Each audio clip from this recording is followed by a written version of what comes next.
Well, hello there, folks. I'm your host, Craig T. Stewart, and I'm here with the wonderful Jeff Mayhew. And this is another episode of What the Book. Hey, Jeff, who's the book? What's the book? You mean Yeah. What's the book? Come on, Craig. It's Catcher in the Rye. You don't have to be sore about it. I bet that'd be a great movie, to be honest with you. I would watch the movie. You gonna make I'm it? just saying. No, I'm not going to waste my money on a movie like this. But before we get into it, I think there's a synopsis that needs to be said. The Catcher in the Rye follows a 16-year-old named Holden Caulfield, a cynical and disillusioned prep school student freshly expelled from Pincy Academy. Rather than going home, Holden meanders the streets of New York City, encountering a series of grand people he finds phony or otherwise disappointing. His observations reveal his alienation from adulthood as he longs for authenticity. And Holden grapples with grief over his younger brother Allie's death and fancies himself protecting the innocents, calling himself the Catcher in the Rye. He ends his journey with his kid sister Phoebe, whose straightforward love pierces his isolation, even if it's just for a moment. The novel closes with Holden reflecting on his experiences from a psychiatric facility, hinting at both his emotional breakdown and tentative hope for the future. I have a problem with your synopsis. You can have any problem you want because I got it straight from AI because I totally didn't remember 80% of what happened in this book. Okay. So I know we talked about this right out of the gate before we jumped on, but I don't take that he's in a psychiatric ward. That one line does not say enough to justify. I mean, you're reading, as the reader, you're reading a lot into that, thinking that. I guess maybe there's an interview out there with Salinger to be like, yeah, that's what I meant. But like, even if that's what Salinger meant, he didn't say it. So that doesn't mean that's what it is, right? And you can take it whatever way you want because you're the reader. You're the one interpreting what you're reading. And it's just, I'm sorry. It doesn't work that way. I'm sorry. I just scrap that line. Redo. Start over, AI. Start over. I also didn't know his brother DB was named Allie. Wait, his brother DB was named Allie? That's what AI said. There's a lot of nonsense in this book, a lot of grand words, a lot of repetition, a lot of poor writing. I'm sorry, you didn't ask me what I thought about this book yet. Hey, hold on. Let's go back. I think AI might just be confused. It probably called his brother Allie from DB. It doesn't say that anywhere in the book that his brother DB is named Allie. Oh, okay. That shows you how much I actually cared about the synopsis this time. All right, Craig, tell me what you thought about the book. I think I already said it. And I didn't find very much value at all in it. That there's no actual takeaways. There's no lessons to be learned other than you are really annoying when you complain. And like the only takeaway I have is like, yeah, I should probably not complain on the phone for an hour to people just about all the things. It's bad enough I do it to myself. Why would I do it to others? This book is a prime example of why you shouldn't complain about everything and everyone. Like, yeah, a lot of these people's in this book, they're kind of dumb. Like the girl he went out dancing with, 16-year-old at a bar getting drunk, dancing with 20-somethings, and they're looking for celebrities in New York City, which I guess was a thing in the 1950s. I'm just sitting here going, everything about this scene makes me just want to walk out of the room. And I'm not even there. And by the way, yes, DB is his older brother. Allie is his younger brother, and Allie died of leukemia. Right. Okay. Yeah. So it is. Yeah. Yeah. And so all the important details are just like lost in the nonsense of the character. Not. I mean, okay. So let's understand what makes this book great is the character development of Holden Caulfield. Yeah, yeah, yeah. Okay. I Okay. give I give it 2 stars. Salinger is a great writer, and Salinger wrote one hell of a character. So much so that people really hate him when they hate him and don't mind him when they don't mind him. But you don't have to like the character in order to Correct. find That's value why in you the get a book. star out of it. But there's the actual words there, there's nothing. Like, There's lots. I knew in chapter 1, ramble. Here, Did you ever let's you failure ever to write properly right here. no, It no. started with the same word for, like, 5 sentences in a row. So what? These are That's a all character talking. right here, could completely cut this book could have been a third of the pages. Oh, no. It just I felt everything the book about it triggers me, you know? I thought the book was wildly entertaining. Yeah. Tell me I about it. I thought that he's a nonsensical character, but he's funny. Like it's funny to hear him talk. It's funny what he's going through. It's entertaining and it is sympathetic in a way. You kind of start to feel for him a little bit. At first, you kind of like hate the guy because he's just this obnoxious little brat. But as you learn more and more about him and his alienation, his the trauma that he suffered of losing his brother, the very distant relationship he very clearly has with his father, even though they don't necessarily say it. And you start to understand who he is and why he is the way that he is. He's an intelligent and empathetic character who lacks focus and understanding. And in what you can boil that down to is he lacks a strong relationship with his father. You're talking about him complaining to everyone and anyone around him and to himself. But you know what he really needs? He needs a sounding board. And that sounding board really should come from his father. Think of his obsession with sex or his misunderstanding about sex in this book, okay? Where do you think he should get that knowledge from? His dad. He's a 16-year-old boy out of prep school and he has no idea what's going on in the world. Probably because, I don't know, there's probably a lot that goes on there that we don't know, right? Between Holden Well, and the his fact dad. he went to prep school says a lot. I mean, sometimes people just go to prep school. Like, I mean, if you're a wealthy family, you could just and his dad is wealthy. He's successful. He's a corporate lawyer. He's probably under a lot of stress. Probably not the best. Like, um, I don't know. I just imagine a dad that lost his son. He's got another one that's really well to do, and this one is kind of a screw up, but he's probably affected significantly by Allie's death. And his dad probably has no idea how to handle it. He's probably just distant and cold, and he's literally shipped him off to someone else to handle it. How do you think that makes Holden feel? That his dad isn't Mhm. even actually taking care of him. I still stand by my statement. I still think it's a great Because book. the people that get sent to prep academies, that they tend to be from broken families or families that don't know how to actually be a family. I'm sure there's exceptions. I'm sure it's an 80-20. No, the only problem I actually have, like, I get other people see the book differently than I do. I see it from a writer's lens, and I see what Salinger did, and I absolutely despise it because it just grinds my gears, especially after like 3 different editors on separate occasions said, "You cannot publish something like this." And then I read a book like this that has all those issues, and I'm like, "It's all made up nonsense." Like, all the editors are phonies. Like, Holden actually has a point.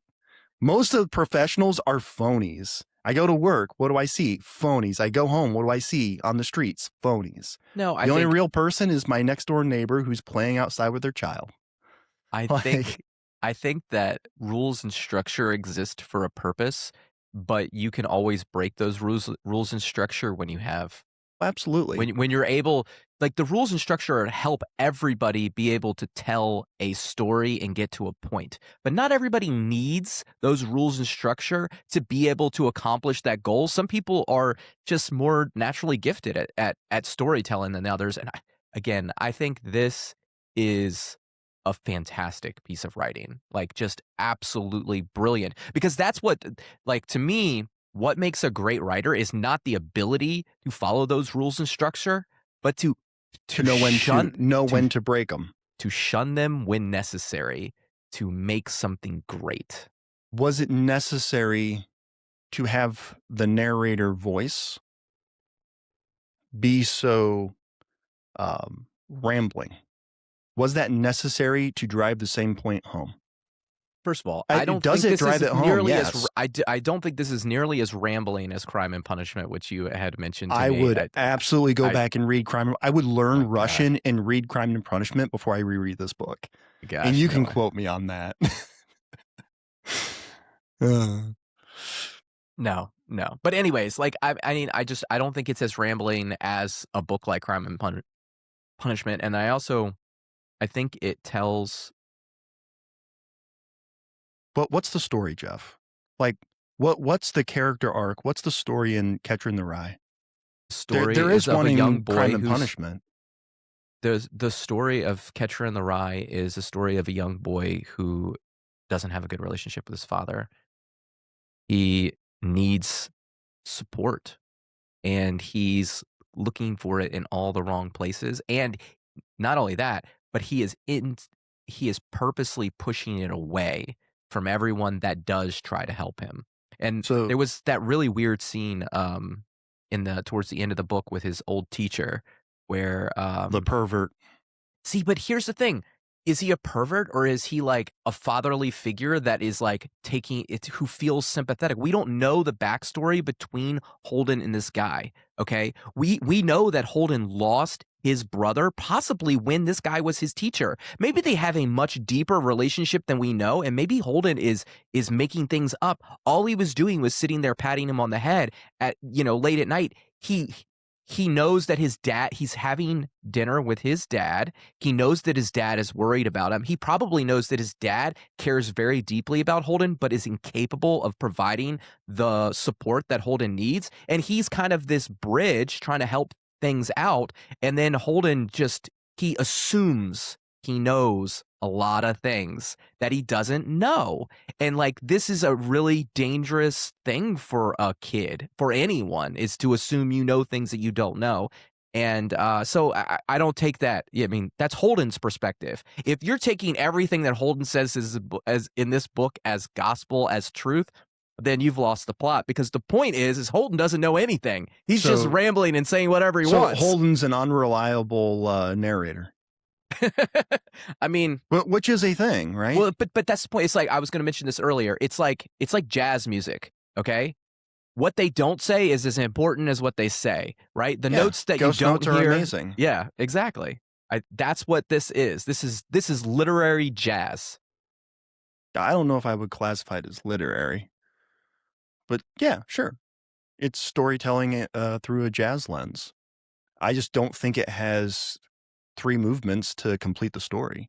Like you've talked a lot about Holden and what he does, but not how he progresses as a character. He starts off as what 25 chapters out of 26.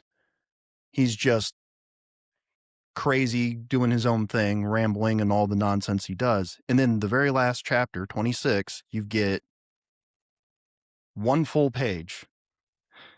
And it's like him realizing he's been a fool. Yeah, but that's the brilliance of the book. That they tell you that in the first page of the book that's what's going to happen. He comes out of the gate and he goes, "I'm not going to tell you anything about who I am in the past. I'm going to talk about right now, and I'm only going to talk about right now." And that is almost like the type of person that has that upbringing. That is the way that Holden is very now focused. They struggle to plan and prepare for the future, and they struggle to understand the past. They live in the moment, and that is what Holden is doing, and that book encapsulates the character so well that it did exactly that. It broke the rules, if you will. It doesn't give you what you want, but that's not the point of the book. That's not where the value is. The value is understanding this character. The first section of the first paragraph, which by the way is like longer than Soren Kierkegaard writes things. So like the first actual paragraph, you're right. But all that gets lost in the next. Like I could read the first chapter and the last chapter and been satisfied. That's my stance. Come on. Come on. Come on. That is just you have a personal you've met somebody like Holden in your life, and he did something to hurt you, and now you have a personal grudge No. against this character. So, like transparency, like, I do sympathize with the character because I have moments like this. It's like, after spending all the work that I did this week, I talked to, like, 40 different people across the globe trying to get people to understand how to read instructions. I kinda feel like Holden in a way, like, people are kinda weird and stupid, and they don't understand, and, like, why am I here doing this thing, and why is no one helping me? Like, I can totally sympathize with that. I But, mean, like, I that's the dark tetrad in me. That's not anything worth analyzing and looking at and sharing with other people to the extent that The Catcher in the Rye does, and maybe that's the point. but I And so I just don't want it to be the point. it is hard to understand why other people don't understand. I get that. However, I think the more that you understand yourself, the more that you understand your father, the more that you start to understand why other people don't understand. And that makes all of that stuff easier. And the point here is Holden feels that way because he doesn't understand his father. He doesn't understand himself. And so he struggles to see all that stuff. I would speak from experience here. I used to when I worked in my early 20s, I worked at a country club. And I was the manager there at some point. Probably by like 19. And I remember I was training people and I went to my dad and I was like, "Dad, I don't get it. This stuff is easy and they don't understand it. I don't understand why they don't understand." And my dad's like, "It's just kind of they don't know it. You've got to teach it to them." Right? Like they don't understand because they don't know it and you're telling them what you know instead of teaching them how to know the information. My dad Yep. didn't use those exact words. I don't remember what he said at that this point, but I do know that's what I took away from it, and that's what I've applied to my life. And it makes my life so much easier. I get a lot less frustrated with people because of that. If only it was that easy at my job. I Well, I it love to show people, teach people how to do things so they can do it themselves, but not everyone's capable of that level of thinking. well, it's not that they're not I disagree with that. Everyone is capable of a level of thinking beyond what you think they can think. What I would say is not everybody wants to, and that is the key. The Is same you've gotta be at able a to job, it's the same difference, Jeff. I mean, they But don't want you to you learn. raise a good point. It's a good pushback.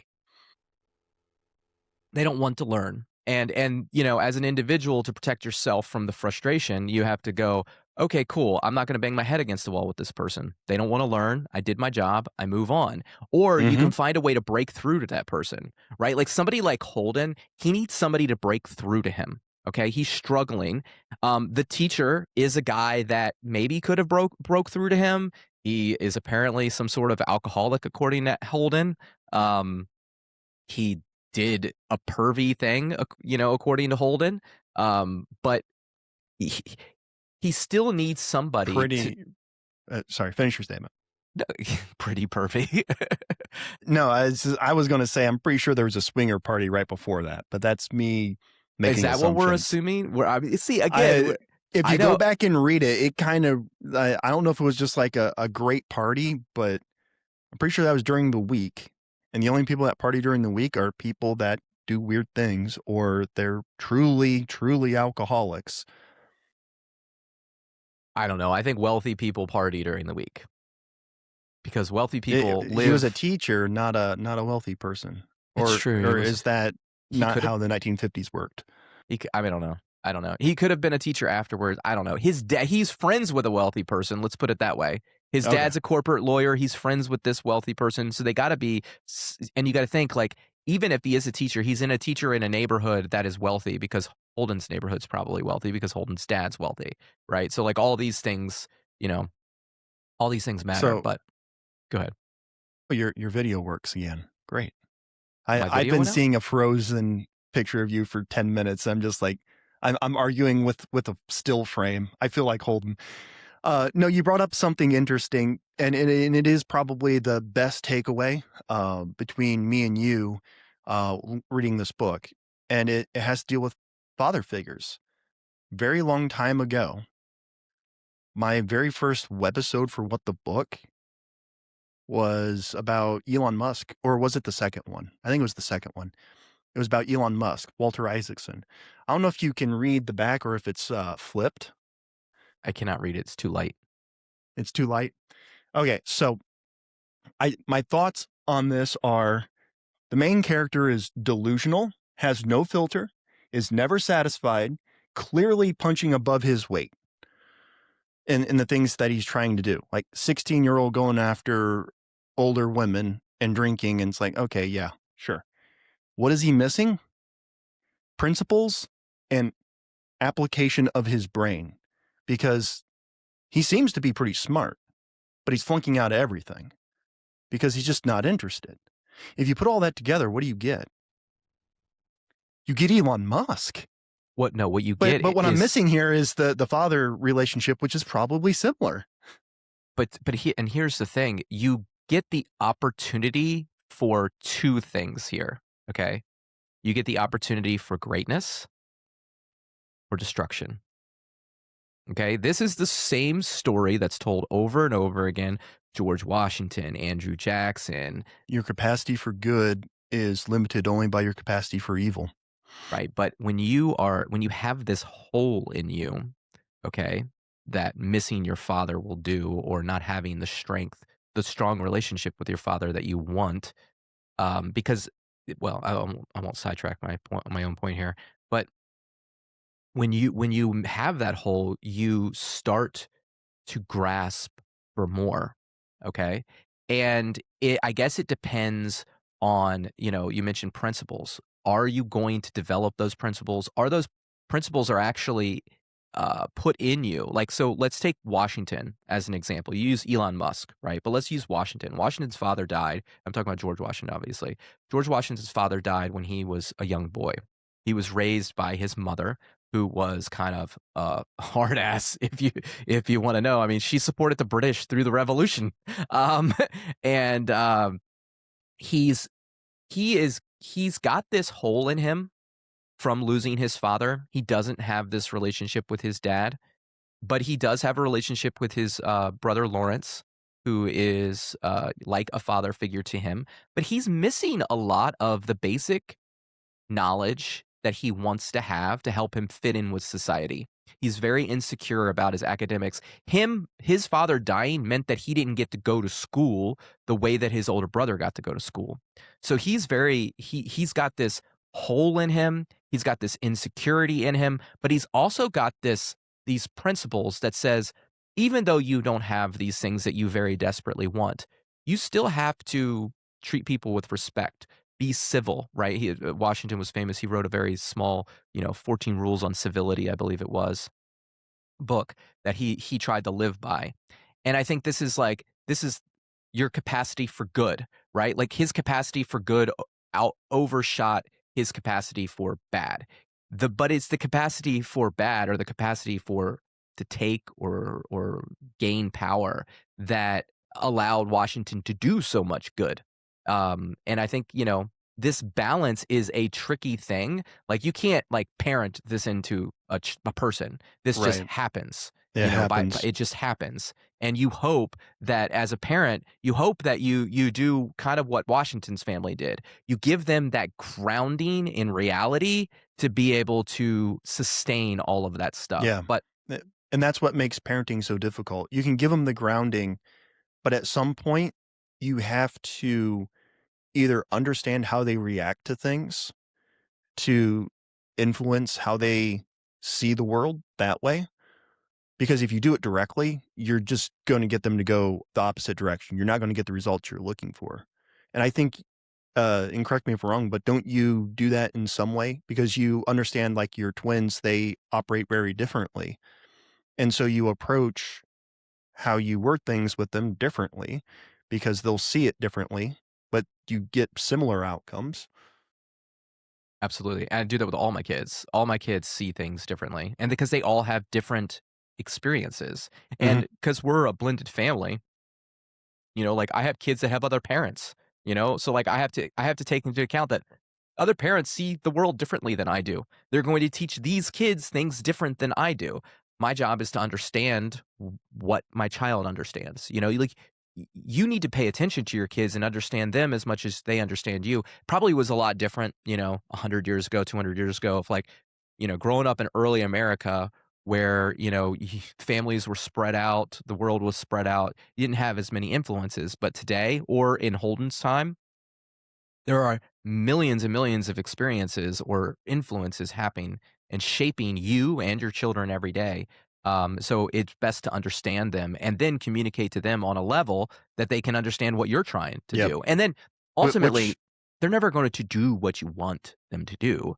They're going to make a choice on their own. you're going to inform or influence their present, Absolutely. which and their present is theirs, and they'll do what they want, which dictates their future. Yeah.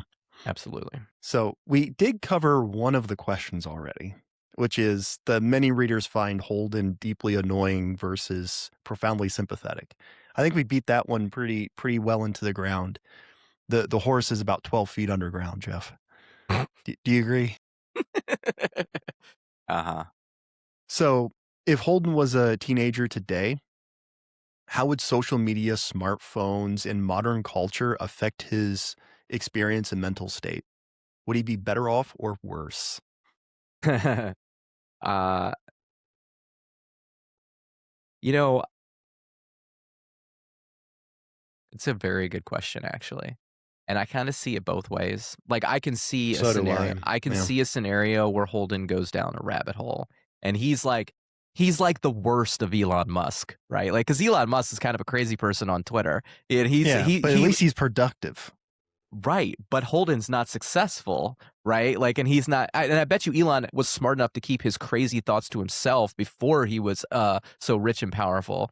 And now that he's rich and powerful, he just thinks, "Oh, it doesn't matter what I do. I can do whatever I want." But anyways, Holden could follow somebody like Elon. Like Elon is not a he is not somebody that you should admire to be like, right? Like he's successful, he does some great things in the world, but I do not want Elon to be my dad. Not in the least. He's not a role model for people, and I think somebody like Holden would be attracted to somebody like Musk. And then the thing that happens though, it's not Musk's influence that would hurt Holden the most. It's the other crazy people that follow Musk that he would get attached to along the way, and they would take him on a path that would be so dark. We, might be hearing about him on the news someday. I guess that's the productive side of it. Like, didn't actually think about that until just now. It's a great point. I'm glad I brought up Elon Musk in the background. Um, yeah, my take would have been like he would be worse off, but I could definitely see both sides. He'd be worse off mostly because of the phony culture wars that we have today. That's just super divisive.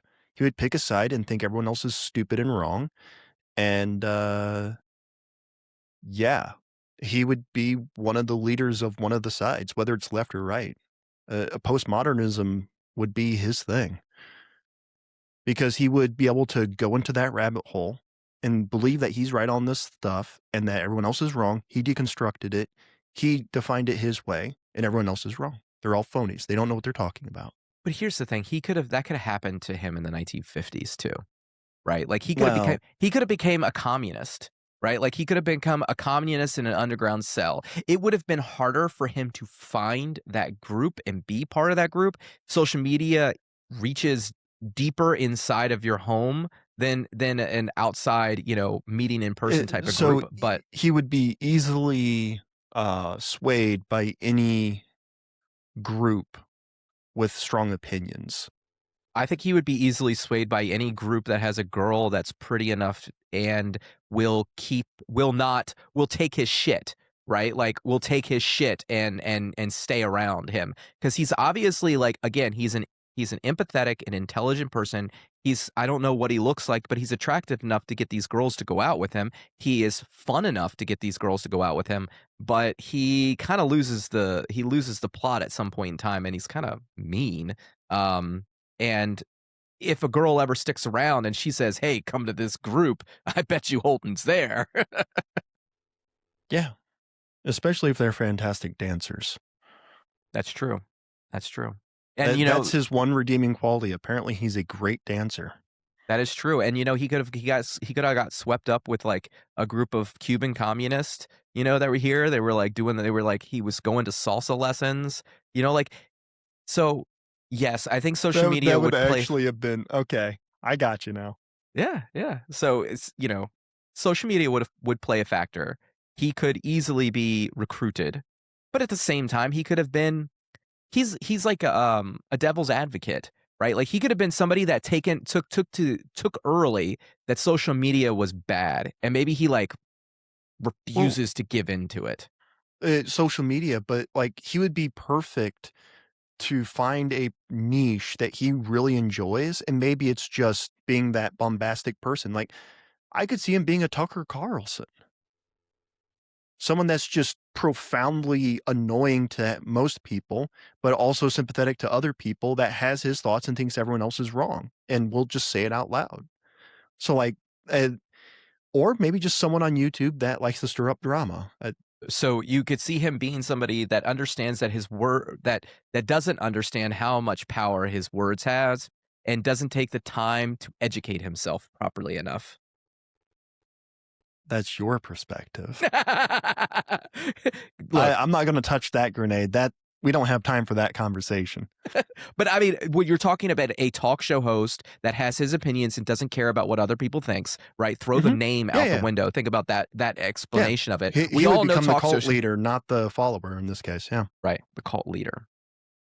But he could also be a cult follower too.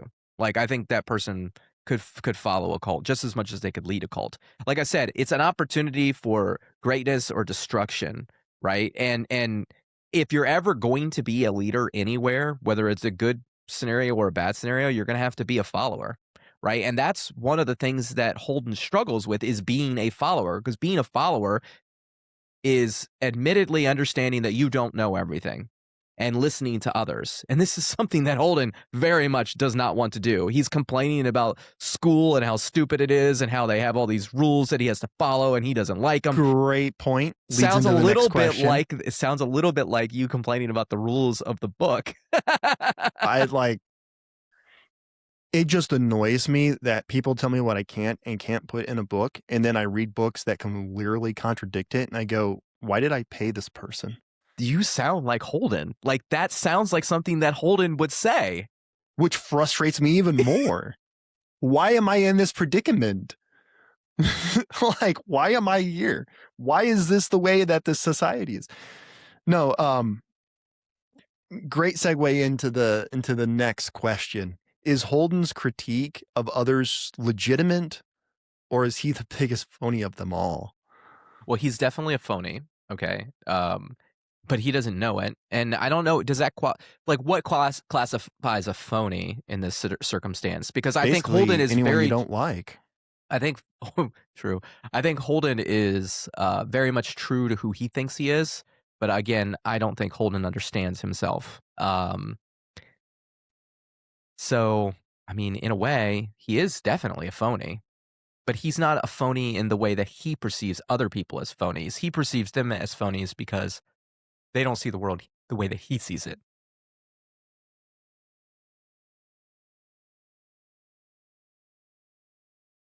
So, is his critique of others legitimate? Legitimate. Like, Like, does he actually have a point, even if he says it in a profoundly annoying way? I mean, everybody is a phony at some level. Everybody's a phony. So that critique is real. I mean, I consider myself a phony. At some points, I go like I have been published 40 something times in national publications over the last 5 years. I'm a phony. I don't deserve any of that. Like, I don't like, I read a lot of books, but, like, who am I to be published in anything, right? Like, I think I think they call it imposter syndrome. Even when you do something that or you become successful in something, you don't necessarily, like, who's to say you belong there? How did I get there? Like, what does it matter?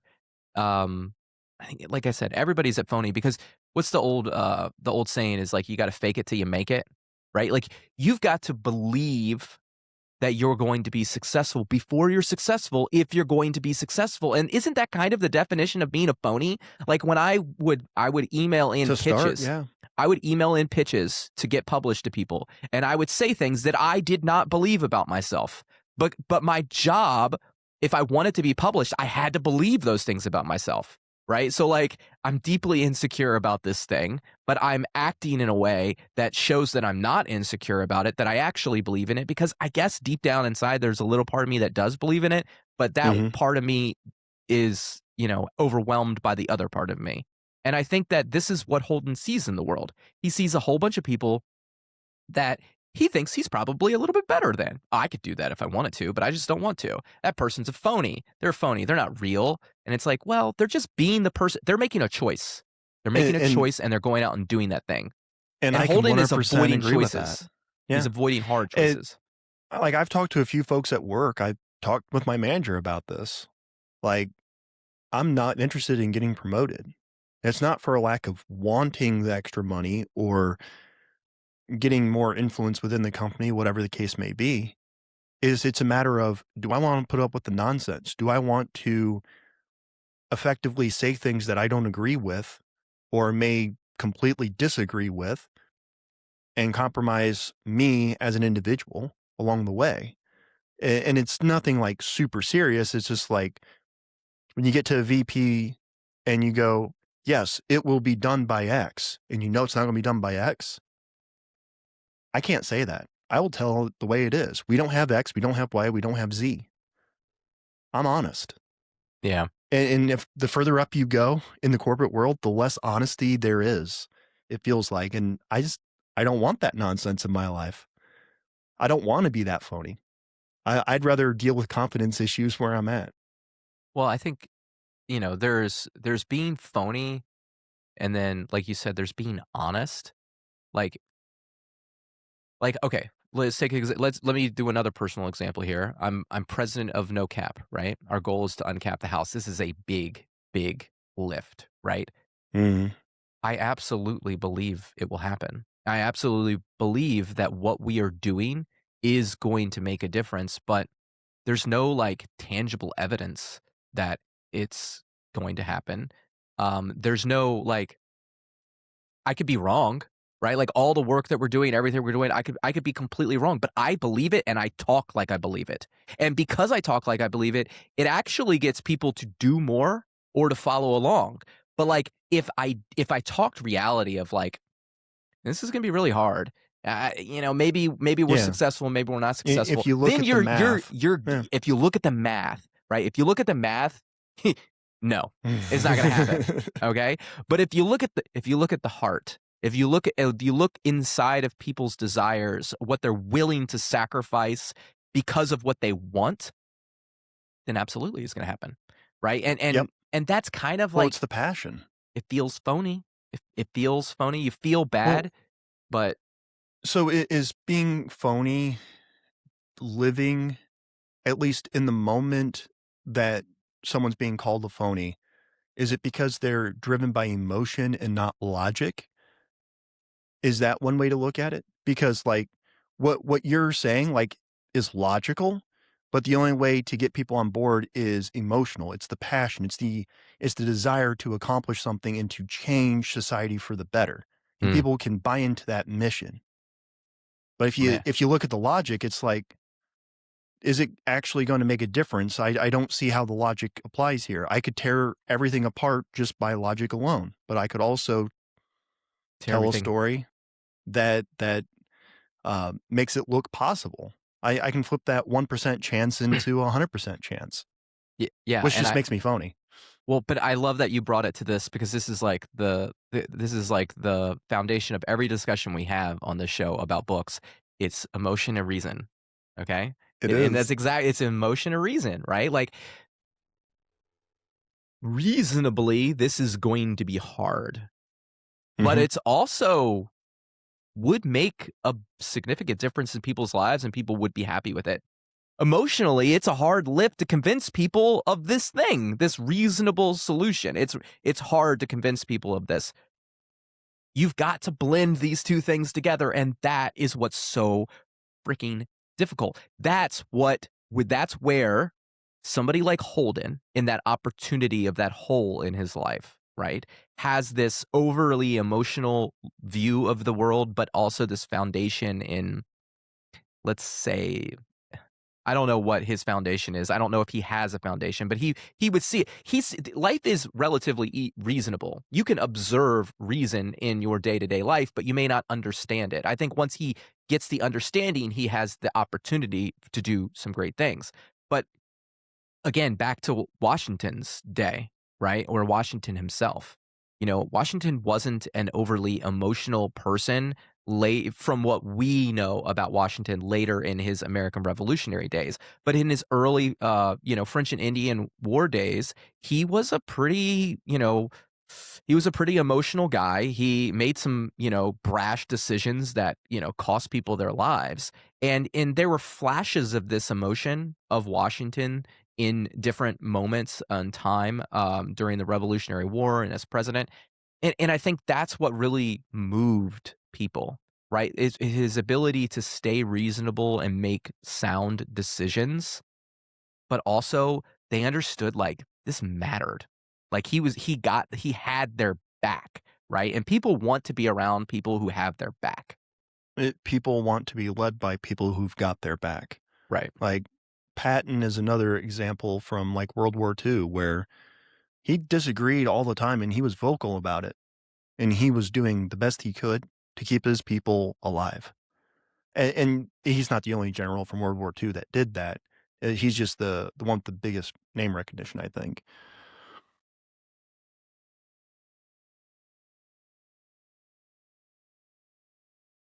Next question.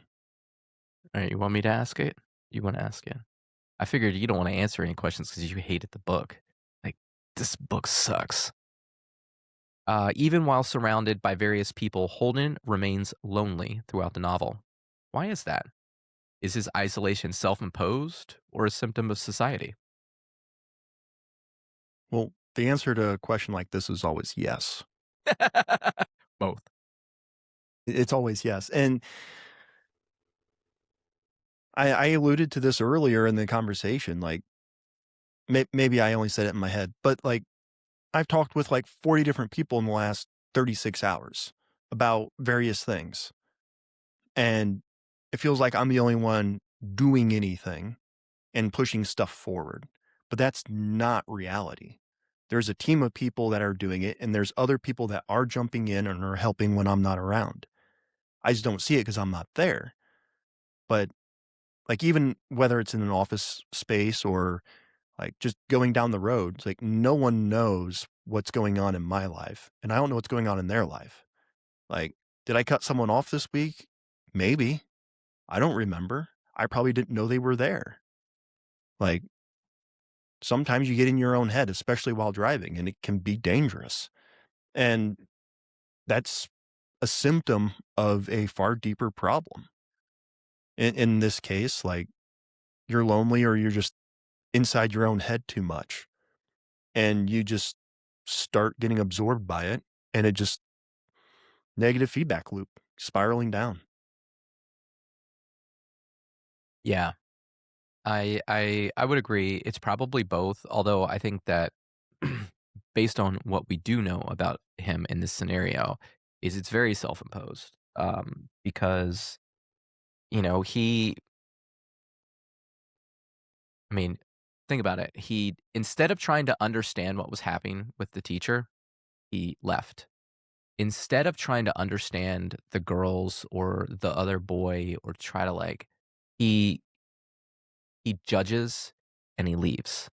He makes a decision. Like I said, Holden is very confident in what he knows, and he also doesn't know a lot of things. The Very most similar. dangerous people are the people that know what they're saying is true. Right. Because it's like it is true based on what you know, but there's other information that you don't know that would change your own perception of your prescribed truth as you say it, right? Mhm. And so, like, he doesn't get that. Like, he doesn't seem to understand that yet. And I think, again, back to, my point about the book is like that's kind of something that you really need to learn from your parents. from your father, and I think if you're a boy, I really think it really comes from your father. And Holden just doesn't have it. And think about it, he's had to grapple with this awful truth that his younger brother died of leukemia. You know, you talked about prep school and like what type of person goes to prep school. And I could be mistaken on this, but I believe George H.W. Bush went to prep school. And George H.W. Bush had a great relationship with his family. They were still are a very strong family, the Bushes. And they have when you read like back and forth letters between HW and his mom, like talking about sex, like in a very open, honest way. It's kind of, at first you're like, "What?" And then you're like, "Actually, this makes sense. This is something that a son like this is normal behavior that probably most people don't perceive as normal." And he went to prep school, and, he had a daughter who died of leukemia, early around the same time frame, I wanna say. It would've been later, it would've been in this because it was after he went to World War II, and I think this book takes place in the '50s, so I think it took place in the '60s or so. So this is just an alternate reality of the Bushes Well, I think in it's New York and not Texas. but I think it goes down to, like, Bush's family was difficult. Like, they pushed each other to challenge each other. They were very competitive. It was about winning, but Yep, the Kennedys as well, yeah. there was also this foundation of principles and knowledge that was shared, right? And that is the difference between Holden and George H.W., right? Is that relationship. Because in a I strong never relationship, actually knowledge is transferred. I never actually thought about that, like, in the forefront, but, like, the Bush dynasty is a thing. The Kennedy dynasty is a thing, even to whatever extent it is, and both families have those same traits. Like, yeah, you have your black sheep, but, like, ultimately, they're strong families, and they challenged each other. Like, Bobby Kennedy talks about this all the time. As the black sheep, I'm sure we get a different perspective, but, Yeah. and it's like, you never actually thought about that. If Holden had that same kind of family, I don't know, maybe he could be president. He could still be president. I mean, he's only 16 years old. There's still time for him Well, to in the figure things out. 1950s, which would make him what, 80 something now? 90 something? 70 something? Math, Yeah, but there's no hard. sequel written. Maybe he became president. We don't know. Right? So he's Donald Trump? No, Donald Trump had a very different had a very, very different, relationship with his father. There's a lot that explains Trump's behavior in his relationship with his father. I'm just saying, if we're gonna trigger people, let's trigger everybody, you know? I mean, and to that point, like, look at all because I think one of the things that this book, does, it talks about sex in a way that's almost ignorant at times, and it Mhm. very much shows the lack of fatherly advice that Holden has gotten. But if you look at, the Kennedys or the Trumps in the way that they talk about sex or behaved with sex in front of their children, and then you look at their children and the way that they behave, like look at Joseph Kennedy used to cheat on his mother in front of John. So it's no wonder that John grew up John, yep. thinking that women were something to become that were conquest. Like Mhm. he he had many of them, and he didn't think about that the same way that I think, you should, or maybe you would want your son to think about sex, or at least I want my son to think about sex. The way that I perceive sex is very different than the way that Kennedy did, and I think that's something that was taught, and this missing piece is Holden finding out about it because again, we're in the 1950s. you know, we're getting ready to hit the sexual revolution in the 1960s. There's probably burgeoning talk about this all around. Holden is learning all the wrong things, and he's frustrated by it too. Like he's because Well, that and if that this is the guy. '50s, What yeah, did he's what did leading he, into the most wild decade. well? What is the guy that he gets in a fight with at school before he comes home? He kept on saying he really liked that girl, and he just couldn't could not get over the fact that this guy could have been giving her the time, as he said, right? And he knows that he does this thing because he was out on a double date with him before, and he saw the way he does it. He gives the girls the time. Other guys, and this was, I think, one of the biggest um points, or one of the best spots of the book, was when he's talking about sex, and he's basically complaining that he doesn't get it. But he doesn't get it because when girls say no, he stops. But other boys, they don't stop. They just keep going. Right? And I think about that old Family Guy clip with Sean Connery when he's like playing Bond and he's like 72 no's and one yes is still a yes. And it's like, like I think that's like the mentality, but that was the wrong mentality to have about sex, right? And Mm. and Holden instinctively knows this without ever being explicitly taught it. He can just feel that it's wrong to do this to another human being, but he doesn't know the right way to get what he wants. And that ultimately is his struggle, and he's caught in this place where he can see and feel everything that is right and wrong, but he doesn't understand any of it, and he's just frustrated with the world that he's living in.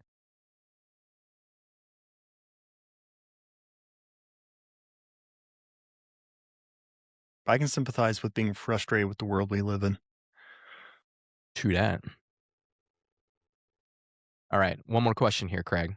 Yeah. What does Holden's fantasy of being the catcher in the rye reveal about his fears of becoming an adult?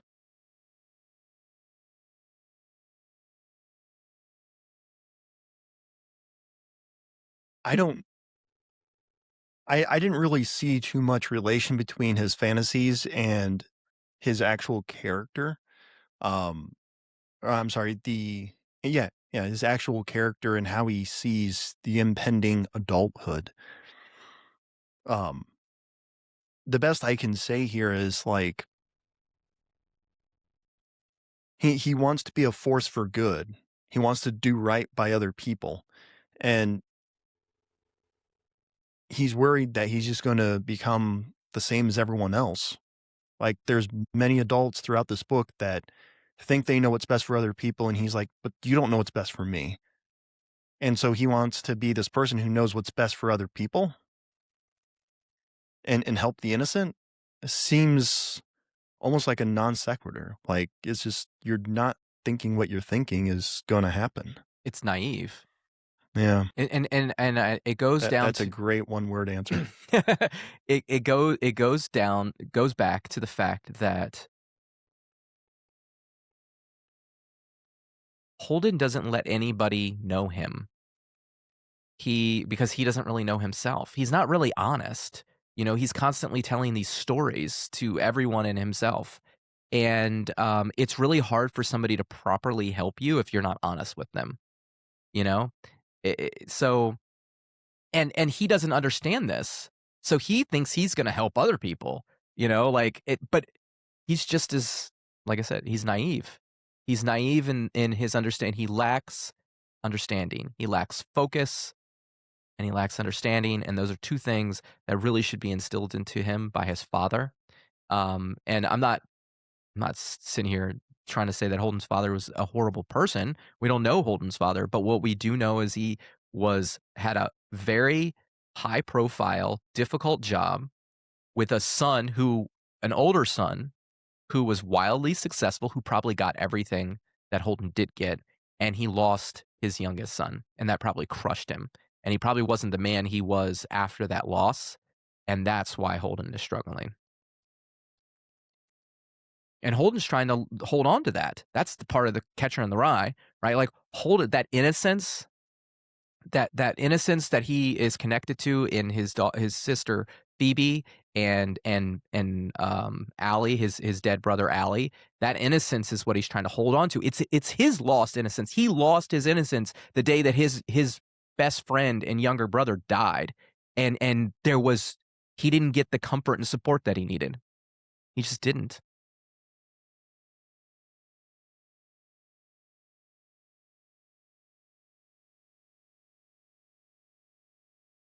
Final thoughts, standout lines. Man. I don't know. I mean, I've shown it. I had earmarked a few things, but I didn't actually mark anything. If you do something too good, then after a while, if you don't watch it, you start showing off, and then you're not as good anymore. I thought that line was fantastic. That's actually a really good line. I don't remember reading it. Like, Just go read if the I were book to have again, written Craig. this book, you would actually get that without having to, like, really be careful and think about it. Yeah, I think that's gonna be my one line from the book. I mean, let's break that down. If you do something too good, then after a while, if you don't watch it, you start showing off, okay? I mean, I think that is so classic. You get too comfortable in a situation, and now you're not really worried about all thinking And that's as super prescient with AI right now. You and get really then good at using it, and then you start making mistakes and then all of a sudden you're not as good anymore as you were, right? because Because you you don't know how to do it again. And I think this is what separates, like, greatness from not greatness, and going back to that, like, think about Tom Brady, okay? Tom Brady, NFL quarterback, greatest quarterback ever to walk the face of the planet. People will argue with that, they will be wrong, it's okay, I forgive you, but Tom Brady played into his 40s, he won a Super Bowl with two different teams. He was NFL MVP, Super Bowl MVP, and what made him great is the fact that he practiced every day. He wasn't out there to show off. He was out there to win. He had one focus. All he cared about was winning. That's what made him great. And he stayed focused on that. He wasn't about showing that he was the best. He wasn't putting on his muscles, putting on the stats. He didn't care about any of that. He wasn't focused on showing off. He was focused on staying great. And he was focused on the team. He was It focused on the wasn't team. just him, it was the team Correct. because we find if you look from when he left to go to the other places, like, the team's slowly decayed a little bit, Well, I don't know. The and Patriots the made the new Super Bowl again teams, last year, but well, they're not what they once were. I I mean, and yeah, Tom Brady I'm was the kind of greatest quarterback ignorant ever on lived. these things, but wasn't Tom Brady not even like a first round pick or anything? Like, he was just like, "I guess we'll take him." Yeah, I mean, yeah, he had a chip on his shoulder, right? Like we talked about people that get chips on their shoulder because I don't really know the relationship between Tom and his dad, to be honest with you, but I think it's actually fairly good.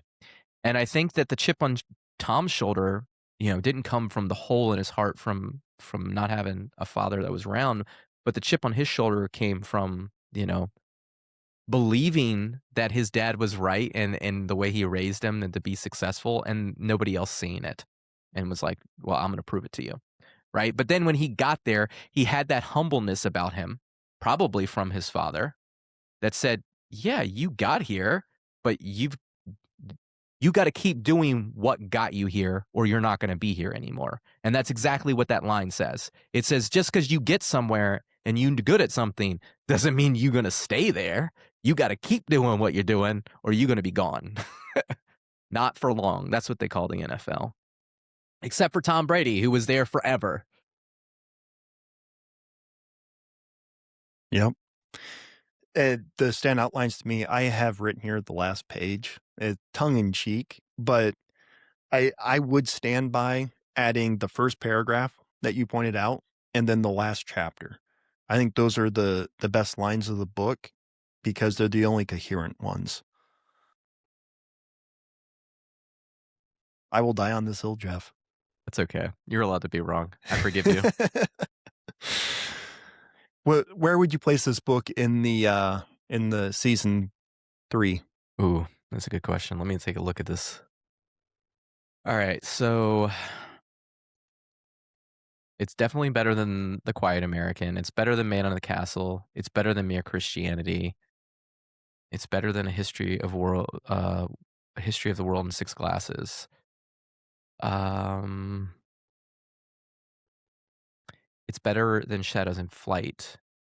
So I'd probably put Shadow of the Giant, Zen in the art, and then Catcher in the Rye.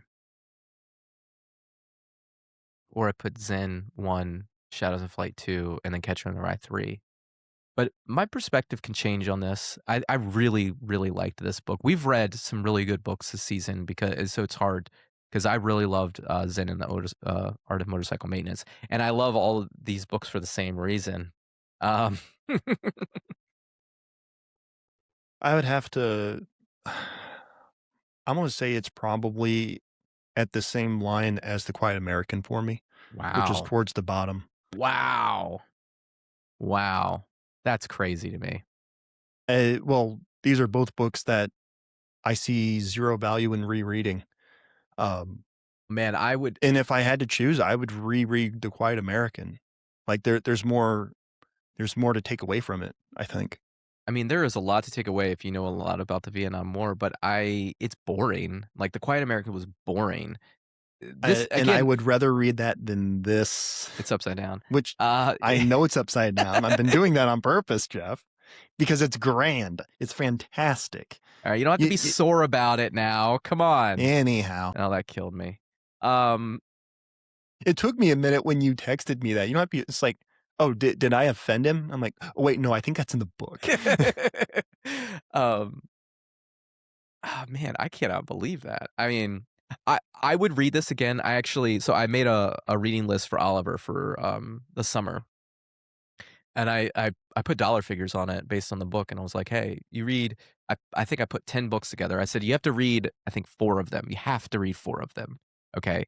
But you could also read all of them. You get like 100 books, $100 for this book, 50 bucks for this books or whatever." The first book he read was this one, Pioneers, okay? Yeah. He liked it. And so but I put this book on the list. And did you say it's $1,000 super prize if you don't hate the book? I only paid it was only like 30 bucks for this book because it's a short book. Um, and it's a great book. I'm curious to see what he thinks about it. Um, I would be I'm c also curious. You'll have to let me know. yeah, I will, maybe we'll have him on the show. We'll do a special Special webisode. episode. Oliver's take on Catcher in the Rye in the modern day 2026. He sides with me. It'll be grand. Well, he is my son, and, So I he'll think opposite. Yeah. I don't know, I feel like I've done a pretty good job teaching him. I don't know. We'll I find out. I would flip a coin, Uh, to be honest, because I didn't think I was gonna hate this book. I really didn't. And then one chapter in, I'm like, "Oh my goodness. I don't know how I'm gonna get through this book." I had to power through it in one day. There was no way I would be able to come back to it. So I made an entire Saturday and I read it, which yeah, was nice because it was really nice outside. I was surprised you read that in a day. I didn't read this in a day, although I probably could have if I had that much time, but I read, like, the first 80 pages in the first day. Um, it was, like, I think Sunday. I went to the pool with the kids or Saturday, and then, it was 2 more days. I did 3 chunk reading sessions, of about It roughly about 100 pages it or more was per day. 2 sessions because it started raining and it got hot and humid, so I went inside for a while, but I went back out in the evening and finished it Yeah, because it was a nice day. Yeah, yeah, I did a lot of reading last weekend. yeah. I only got 1 book done, though. Alright, what's our book what's the next book, Craig? I think it's a you pick. Actually, I think the last 3 here were No Longer Human by Osa, it's cut off. Osa Dazi. Yeah. So it's very telling. We're having this book coming up right after Catcher in the Rye because Catcher in the Rye is about isolation. And this book is very much, and they're also both in the same time period, I believe. I think this is the 1940s or 1950s as well. So it'll be really interesting to compare these two as we read them. I thought this book was great. I read it last year. It's a really, really easy read. You can get through it in a day, no problem. And I now that I know now that you hate Catcher in the Rye, I'm kind of worried. Uh, did you grab it? I bet I'll actually love it. It's actually, bigger than As I Lay Dying. I thought As I Lay Dying was, like, a lot more pages. I think my version has, yeah, the margins on it are terrifying. So like there's more words on that page. There's Yeah, probably 350. and then look at the page for, Oh, that would yeah, be it's yeah, photocopied. yeah, it is. Yeah, 170 pages and they're short pages. Okay. Yeah, because I know I had them sitting right back here. So I'm like, I thought it was bigger than that, Jeff. I need to go buy As I Lay Dying. Maybe I'll do that today. Alright. I need to reorder that bookshelf. Well, that's all we have for now. Let us know in the comments what stuck out the most to you. We'd love to hear from you. And for those tuning in on Spotify and Substack, please like and share. For those on YouTube, kindly give us a thumbs up. And you can check out the Substack version of this podcast for older episodes and future books we're looking at reading together. And you can find all links for What the Book at craigtstewart.com. With all that said, have a good one, folks. Peace and love.